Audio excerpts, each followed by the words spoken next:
Hi అండి, అందరికీ నమస్కారం. చూడండి, చింతపండు. మా ఇంటి వెనకాల చింత చెట్లు ఉంటాయి. చాలా కోతులు వస్తాయి, చెట్లపైన ఎగురుకుంటూ చింతకాయలన్నీ రాలుపుతూ ఉంటాయి. మా నాన్న తీసుకొచ్చారు. నిన్న కొట్టాము, పైన పొట్టు తీసి చింతపండు కొట్టాము. ఇలా గింజలు తీసాము.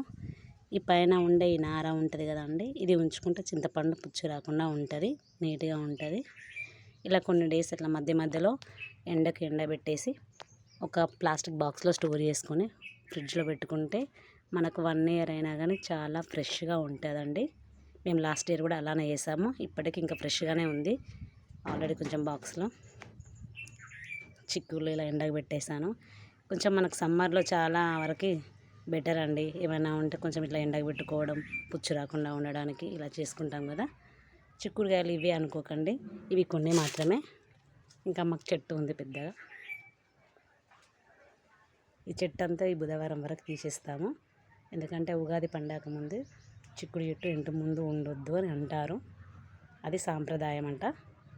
చిక్కుడుకాయలన్నీ తెంపేసి పక్కన పెట్టేసి చెట్టుని తీసి పక్కకి వేసేస్తాం.